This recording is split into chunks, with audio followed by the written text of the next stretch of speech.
Our Mutual Friend, by Charles Dickens. Book 2, Birds of a Feather. Chapter 15. The Whole Case so Far. Bradley Headstone held fast by that other interview he was to have with Lizzie Hexam. In stipulating for it, he had been impelled by a feeling little short of desperation, and the feeling abided by him.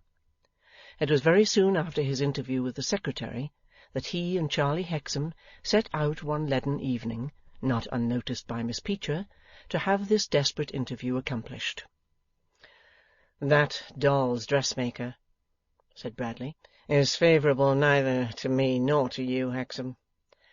"A pert, crooked little chit, Mr Headstone. I knew she'd put herself in the way if she could, and would be sure to strike in with something impertinent. It was on that account that I proposed our going to the city to-night and meeting my sister."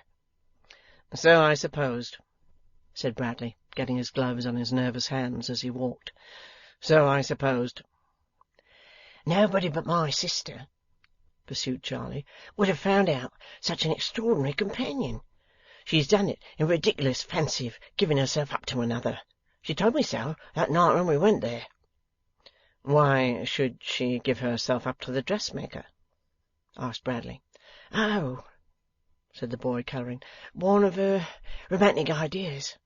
I tried to convince her so, but I didn't succeed. However, what we have got to do is to succeed to-night, Mr Headstone, and then all the rest follows."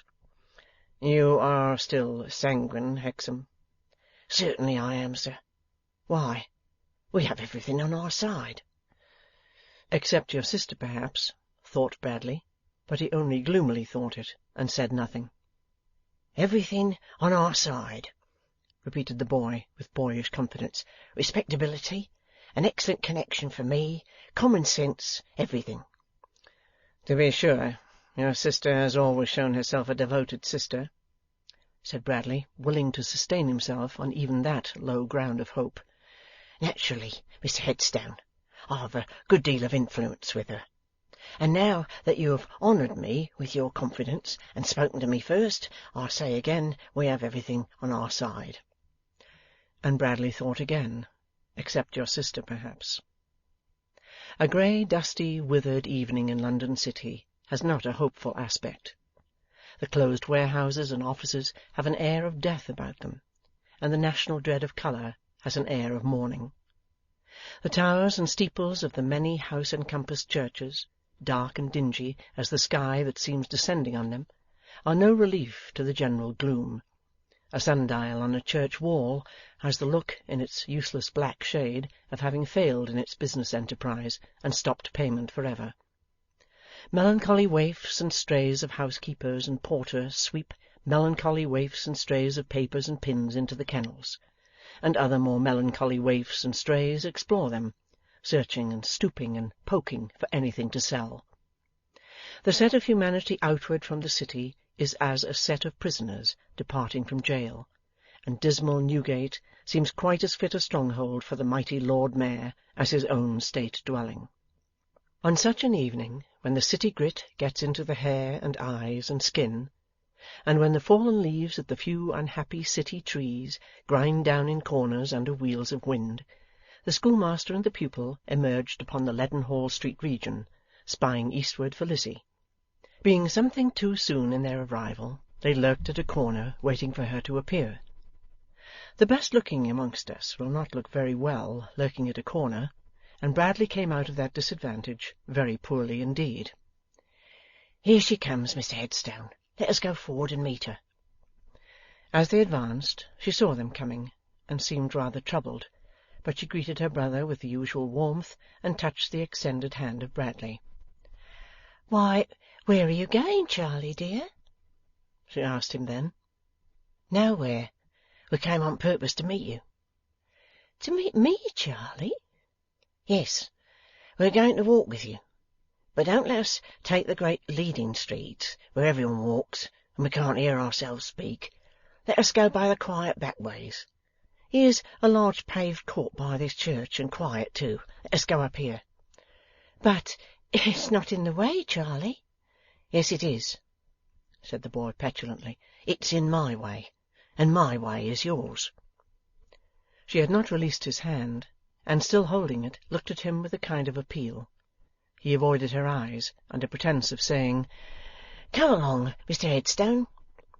Bradley walked at his side, not at hers, and the brother and sister walked hand in hand. The court brought them to a churchyard, a paved square court, with a raised bank of earth about breast high in the middle, enclosed by iron rails. Here, conveniently and healthfully elevated above the level of the living, were the dead, and the tombstones, some of the latter droopingly inclined from the perpendicular, as if they were ashamed of the lies they told.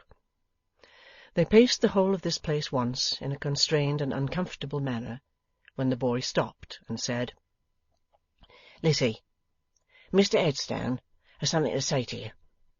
I don't wish to be an interruption either to him or to you, and so I'll go and take a little stroll and come back.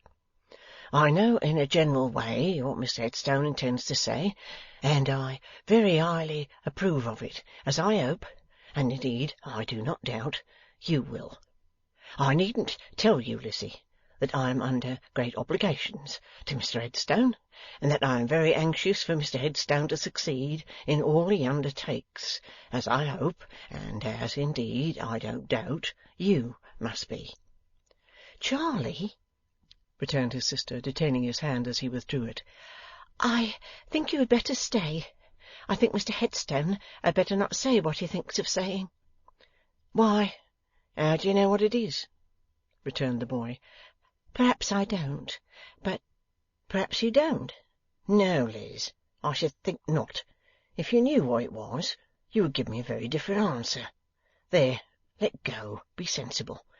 I wonder you don't remember that Mr. Headstone is looking on." She allowed him to separate himself from her, and he, after saying, "Now, Liz, be a rational girl and a good sister," walked away. She remained standing alone with Bradley Headstone, and it was not until she raised her eyes that he spoke. "I said," he began, "when I saw you last, that there was something unexplained which might perhaps influence you. I have come this evening to explain it. I hope you will not judge of me by my hesitating manner when I speak to you. You see me at my greatest disadvantage.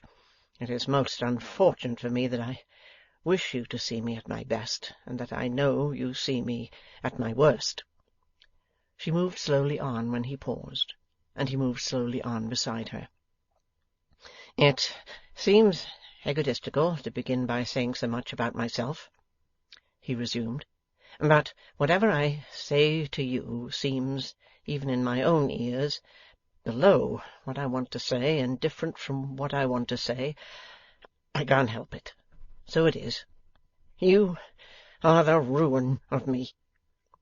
She started at the passionate sound of the last words, and at the passionate action of his hands with which they were accompanied.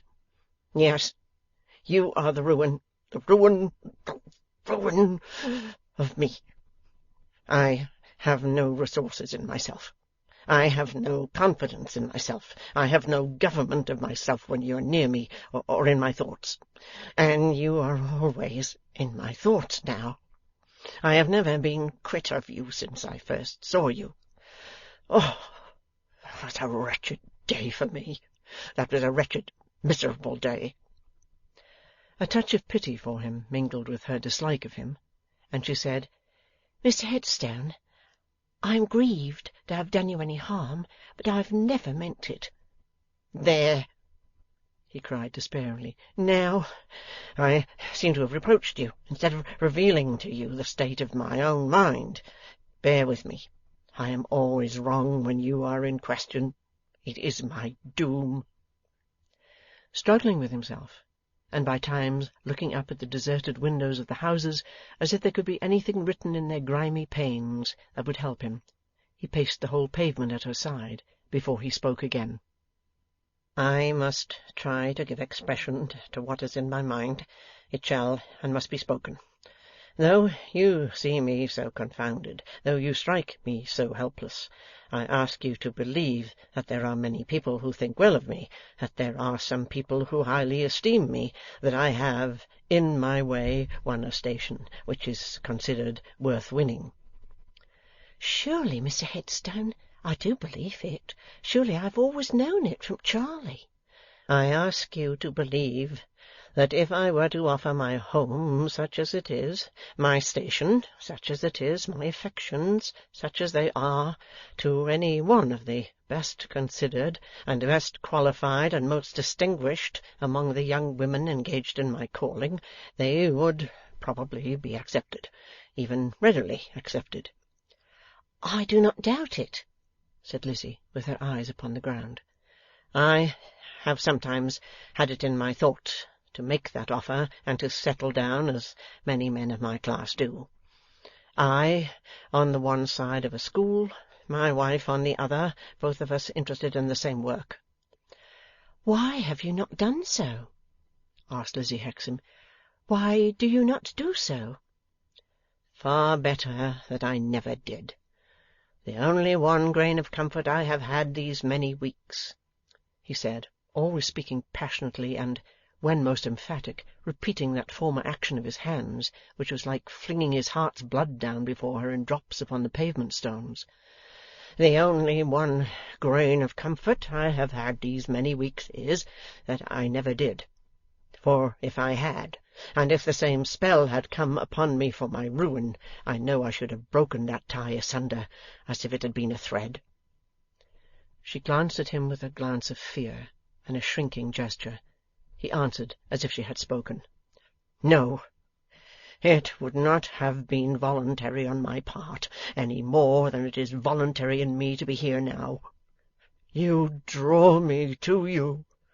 If I were shut up in a strong prison, you would draw me out. I should break through the wall to come to you. If I were lying on a sick bed, you would draw me up to stagger to your feet and fall there. The wild energy of the man, now quite let loose, was absolutely terrible. He stopped and laid his hand upon a piece of the coping of the burial-ground enclosure, as if he would have dislodged the stone. No man knows, till the time comes, what depths are within him. To some men it never comes.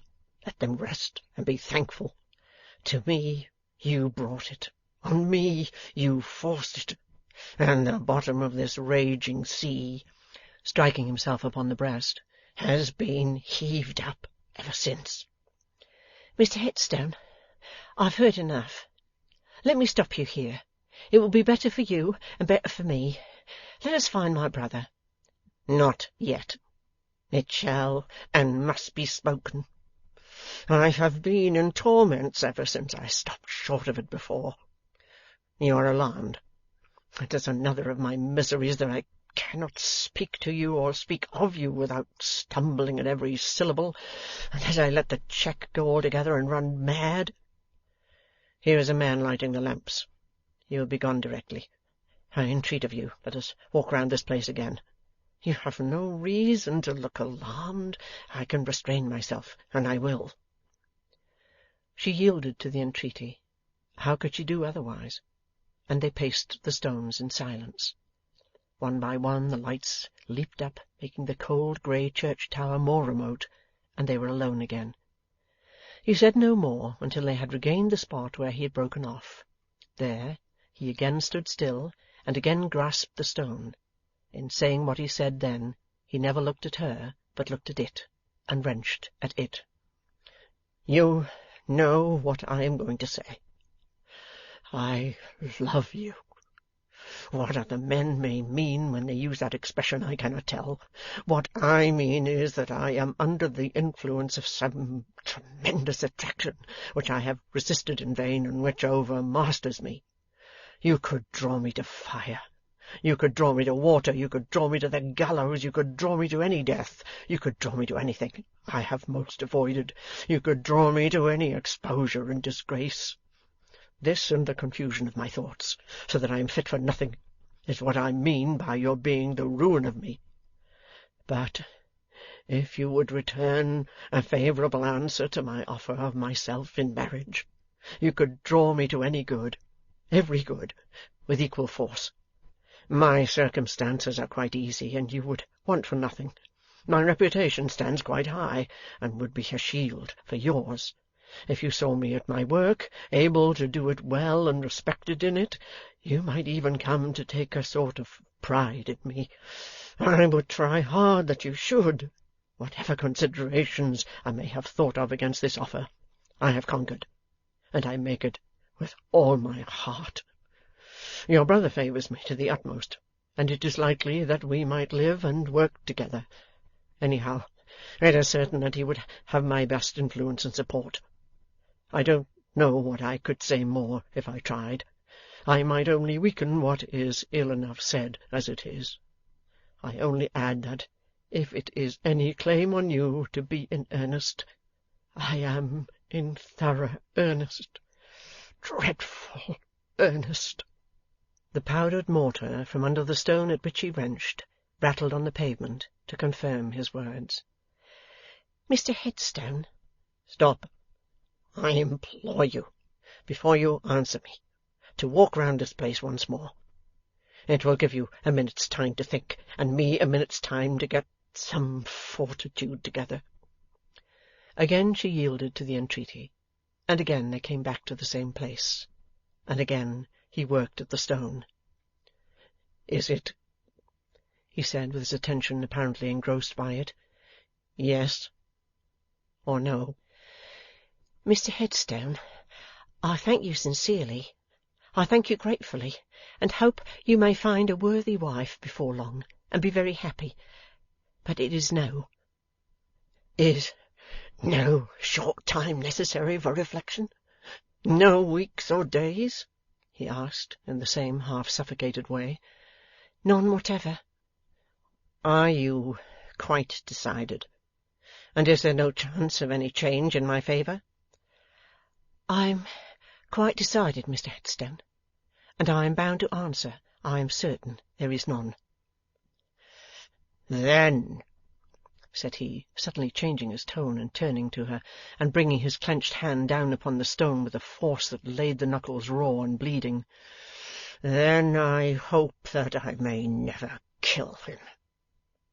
The dark look of hatred and revenge with which the words broke from his livid lips, and with which he stood holding out his smeared hand as if it held some weapon and had just struck a mortal blow, made her so afraid of him that she turned to run away, but he caught her by the arm. Mr. Headstone, let me go. Mr. Headstone, I must call for help. It is I who should call for help, he said. You don't know yet how much I need it. The working of his face, as she shrank from it, glancing round for her brother and uncertain what to do, might have extorted a cry from her in another instant. But all at once he sternly stopped it and fixed it, as if death itself had done so. There, you see, I have recovered myself. Hear me out. With much of the dignity of courage, as she recalled her self-reliant life and her right to be free from accountability to this man, she released her arm from his grasp and stood looking full at him. She had never been so handsome in his eyes. A shade came over them while he looked back at her, as if she drew the very light out of them to herself. This time at least I will leave nothing unsaid. He went on, folding his hands before him, clearly to prevent his being betrayed into any impetuous gesture. This last time at least, I will not be tortured with afterthoughts of a lost opportunity. Mr. Eugene Wrayburn. Was it of him you spoke in your ungovernable rage and violence? Lizzie Hexton demanded with spirit. He bit his lip and looked at her, and said never a word. Was it Mr. Wrayburn that you threatened? He bit his lip again, and looked at her, and said never a word. You asked me to hear you out, and you will not speak. Let me find my brother. Stay. I threatened no one. Her look dropped for an instant to his bleeding hand. He lifted it to his mouth, wiped it on his sleeve, and again folded it over the other. Mr. Eugene Wrayburn, he repeated. Why do you mention that name again and again, Mr. Headstone? Because it is the text of the little I have left to say. Observe. There are no threats in it. If I utter a threat, stop me, and fasten it upon me. Mr. Eugene Wrayburn. A worse threat than was conveyed in his manner of uttering the name could hardly have escaped him. He haunts you. You accept favours from him. You are willing enough to listen to him. I know it as well as he does. Mr. Wrayburn has been considerate and good to me, sir, said Lizzie proudly, in connection with the death and with the memory of my poor father.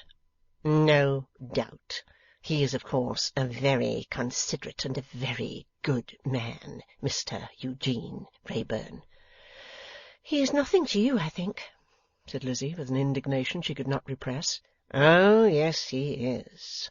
There you mistake. He is much to me. What can he be to you? He can be a rival to me, among other things, said Bradley. Mr. Headstone, returned Lizzie with a burning face, it is cowardly in you to speak to me in this way, but it makes me able to tell you that I do not like you, and that I have never liked you from the first, and that no other living creature has anything to do with the effect you have produced upon me for yourself. His head bent for a moment, as if under a weight, and he then looked up again, moistening his lips. I was going on with the little I had left to say. I knew all this about Mr. Eugene Wrayburn, all the while you were drawing me to you. I strove against the knowledge, but quite in vain. It made no difference in me. With Mr. Eugene Wrayburn in my mind I went on. With Mr. Eugene Wrayburn in my mind I spoke to you just now. With Mr. Eugene Wrayburn in my mind I had been set aside, and I had been cast out. If you give those names to my thanking you for your proposal and declining it, is it my fault, Mr. Headstone? said Lizzie, compassionating the bitter struggle he could not conceal, almost as much as she was repelled and alarmed by it. I am not complaining, he returned. I am only stating the case. I had to wrestle with my self-respect when I submitted to be drawn to you in spite of Mr. Wrayburn. You may imagine how low my self-respect lies now. She was hurt and angry, but repressed herself in consideration of his suffering, and of his being her brother's friend. And it lies under his feet, said Bradley, unfolding his hands in spite of himself, and fiercely motioning with them both towards the stones of the pavement. Remember that. It lies under that fellow's feet, and he treads upon it and exults above it. He does not, said Lizzie. He does, said Bradley. I have stood before him face to face, and he crushed me down in the dirt of his contempt, and walked over me. Why? Because he knew with triumph what was in store for me tonight. Oh, Mr. Headstone, you talk quite wildly. Quite collectedly. I know what I say too well. Now I have said all. I have used no threat, remember. I have done no more than show you how the case stands. How the case stands, so far. At this moment her brother sauntered into view close by. She darted to him, and caught him by the hand. Bradley followed, and laid his heavy hand on the boy's opposite shoulder. Charley Hexam, I am going home. I must walk home by myself tonight, and get shut up in my room without being spoken to. Give me half an hour's start, and let me be till you find me at my work in the morning. I shall be at my work in the morning, just as usual. Clasping his hands, he uttered a short, unearthly, broken cry, and went his way. The brother and sister were left looking at one another near a lamp in the solitary churchyard, and the boy's face clouded and darkened as he said in a rough tone, "What is the meaning of this? What have you done to my best friend? Out with the truth." "Charley," said his sister, "speak a little more considerately."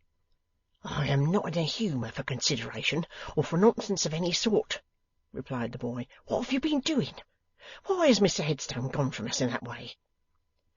"He asked me You know he asked me to be his wife, Charley. Well, said the boy impatiently, and I was obliged to tell him that I could not be his wife. You were obliged to tell him? repeated the boy angrily between his teeth, and rudely pushing her away. You were obliged to tell him? Do you know that he's worth 50 of you? It may easily be so, Charley, but I cannot marry him. You mean that you are conscious that you can't appreciate him, and don't deserve him, I suppose? I mean that I do not like him, Charley, and that I will never marry him. Upon my soul, exclaimed the boy, you're a nice picture of a sister. Upon my soul, you're a pretty piece of disinterestedness. And so all my endeavours to cancel the past, and to raise myself in the world, and to raise you with me, are to be beaten down by your low whims, are they? I will not reproach you, Charley. Here, exclaimed the boy, looking round at the darkness. She won't reproach me. She does her best to destroy my fortunes and her own, and she won't reproach me. Why, you'll tell me next that you won't reproach Mr. Headstone for coming out of the sphere to which he is an ornament, and putting himself at your feet to be rejected by you. No, Charley. I will only tell you, as I told him myself, that I thank him for doing so, and I am sorry he did so, and that I hope he will do much better and be happy. Some touch of compunction smote the boy's hardening heart as he looked upon her.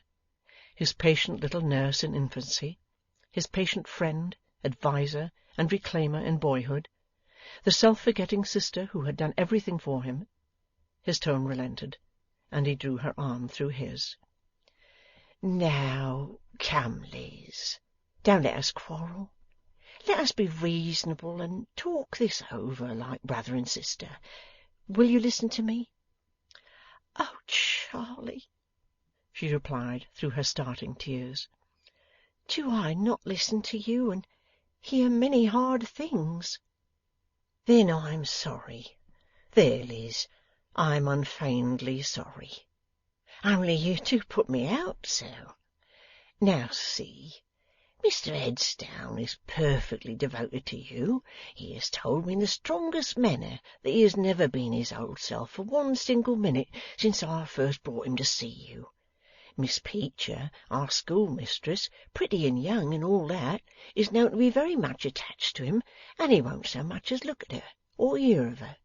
Now, his devotion to you must be a disinterested one, mustn't it?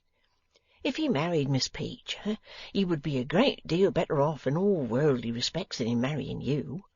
Well, then, he has nothing to get by it, has he?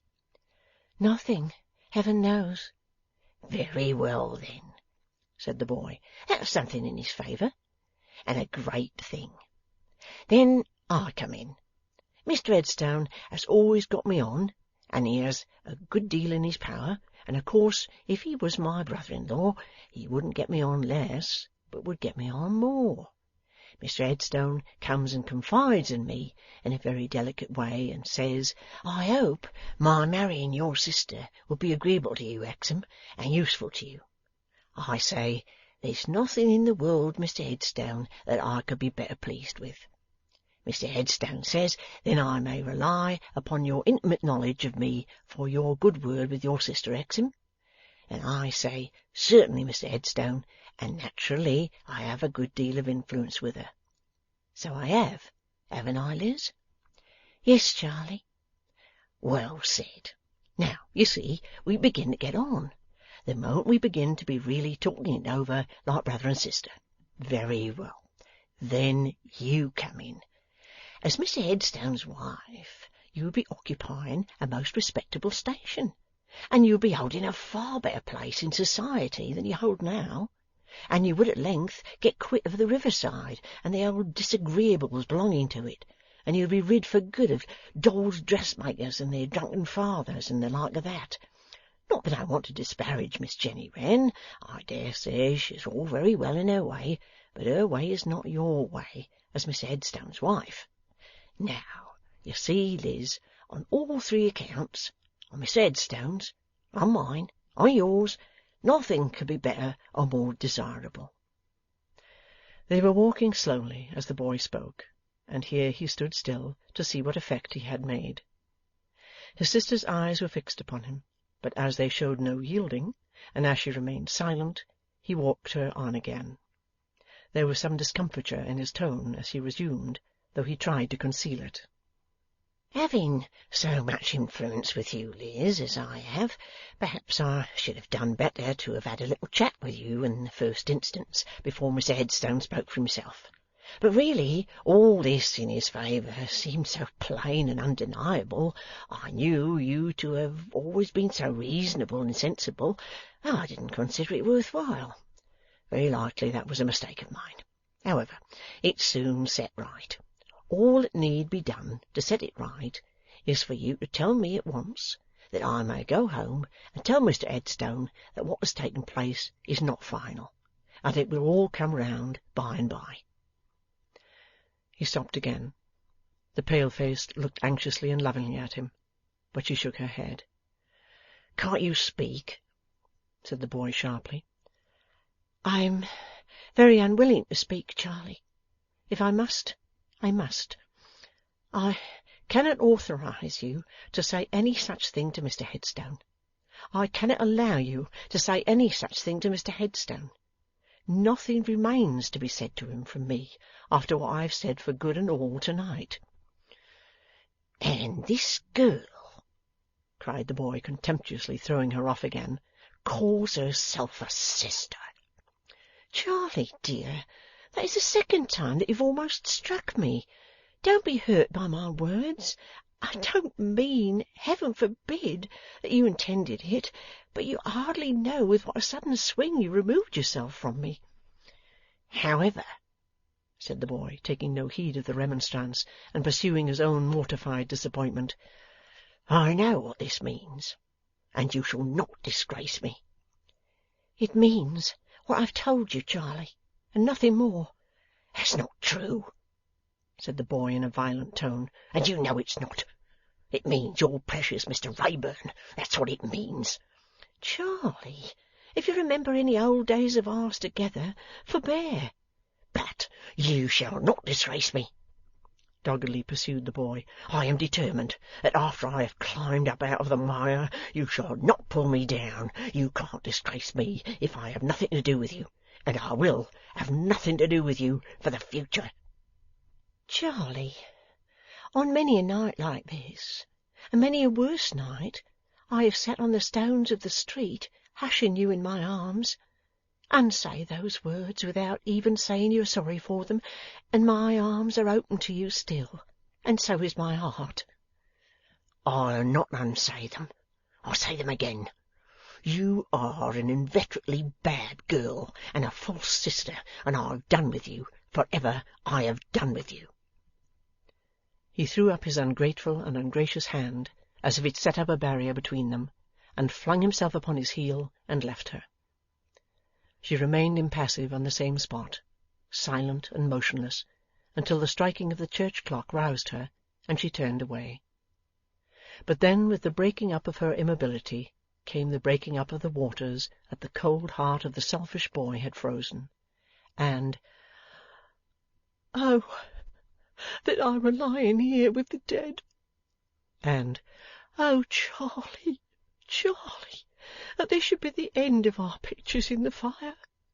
were all the words she said, as she laid her face in her hands on the stone coping.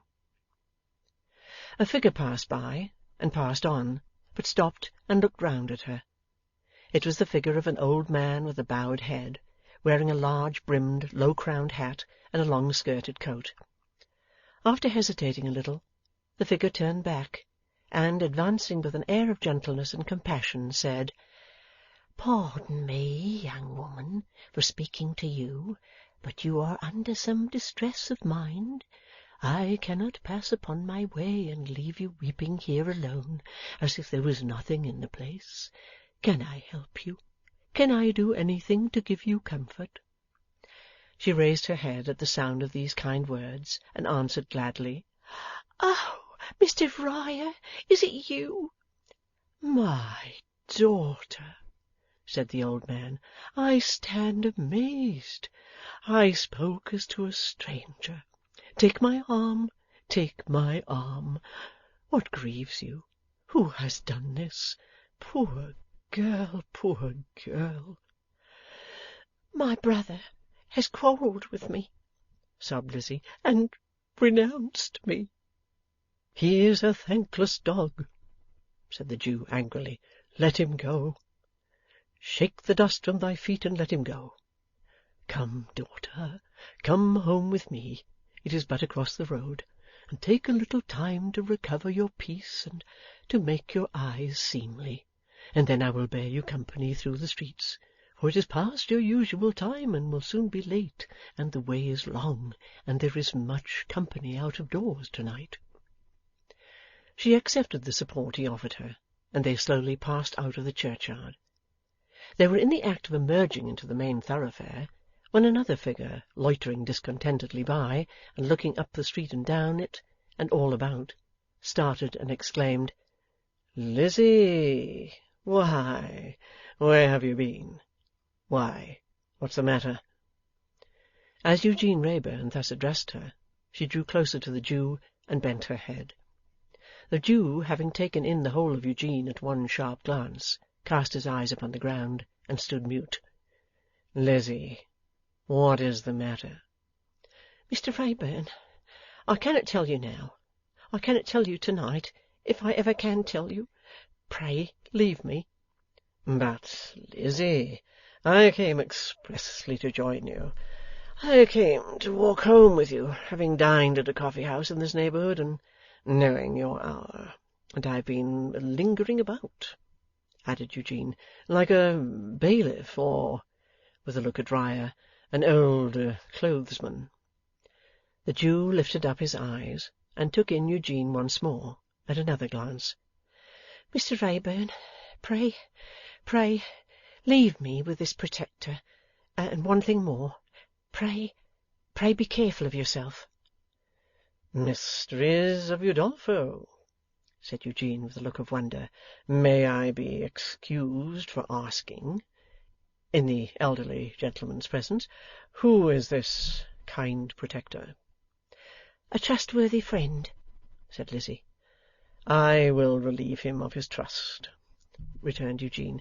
"But you must tell me, Lizzie, what is the matter?" "Her brother is the matter," said the old man, lifting up his eyes again. "Our brother the matter?" returned Eugene with airy contempt. "Our brother is not worth a thought, far less a tear. What has our brother done?" The old man lifted up his eyes again, with one grave look at Wrayburn, and one grave glance at Lizzie, as she stood looking down. Both were so full of meaning that even Eugene was checked in his light career, and subsided into a thoughtful "With an air of perfect patience, the old man, remaining mute, and keeping his eyes cast down, stood retaining Lizzie's arm, as though in his habit of passive endurance it would be all one to him if he had stood there motionless all night.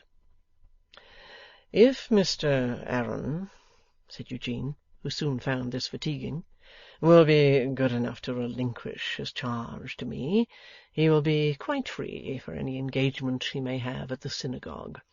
Mr. Aaron, will you have the kindness?" But the old man stood stock still. "Good evening, Mr. Aaron," said Eugene politely. "We need not detain you." Then turning to Lizzie, "Is our friend Mr. Aaron a little deaf?"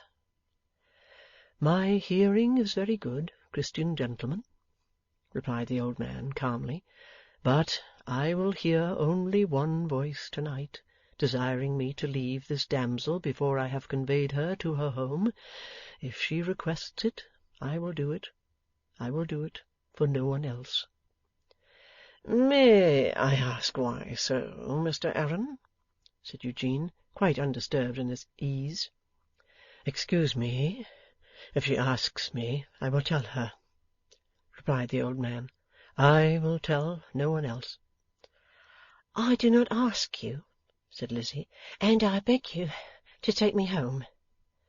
Mr. Wrayburn, I have had a bitter trial to-night, and I hope you'll not think me ungrateful, or mysterious, or changeable. I am neither. I am wretched. Pray remember what I said to you. Pray, pray, take care. My dear Lizzie, he returned in a low voice, bending over her on the other side. Of what? Of whom? Of any one you have lately seen and made angry. He snapped his fingers and laughed. Come, said he, since no better may be, Mr. Aaron and I will divide this trust, and see you home together. Mr. Aaron on that side, I on this. If perfectly agreeable to Mr. Aaron, the escort will now proceed. He knew his power over her. He knew that she would not insist upon his leaving her. He knew that, her fears for him being aroused, she would be uneasy if he were out of her sight. For all his seeming levity and carelessness, he knew whatever he chose to know of the thoughts of her heart. And going on at her side, so gaily, regardless of all that had been urged against him, so superior in his sallies and self-possession to the gloomy constraint of her suitor and the selfish petulance of her brother, so faithful to her, as it seemed, when her own stock was faithless, what an immense advantage, what an overpowering influence were his that night! Add to the rest, poor girl, that she had heard him vilified for her sake, and that she had suffered for his, and wear the wonder that his occasional tones of serious interest, setting off his carelessness as if it were assumed to calm her, that his lightest touch, his lightest look, his very presence beside her in the dark common street, were like glimpses of an enchanted world, which it was natural for jealousy and malice and all meanness to be unable to bear the brightness of, and to gird at as bad spirits might. Nothing more being said of repairing to Riah's, they went direct to Lizzie's lodging. A little short of the house door, she parted from them, and went in alone. "Mr. Aaron," said Eugene, when they were left together in the street, "with many thanks for your company, it remains for me unwillingly to say farewell." "Sir," returned the other, "I give you good night, and I wish that you were not so thoughtless." "Mr. Aaron," returned Eugene, "I give you good night, and I wish, for you are a little dull, that you were not so thoughtful." But now that his part was played out for the evening, and when in turning his back upon the Jew he came off the stage, he was thoughtful himself. "How did Lightwood's Catechism run?" he murmured, as he stopped to light his cigar. "What is to come of it? What are you doing? Where are you going? We shall soon know now. Ah!" with a heavy sigh. The heavy sigh was repeated as if by an echo an hour afterwards, when Riah, who had been sitting on some dark steps in a corner over against the house, arose and went his patient way, stealing through the streets in his ancient dress, like the ghost of a departed time. End of Book 2, Chapter 15.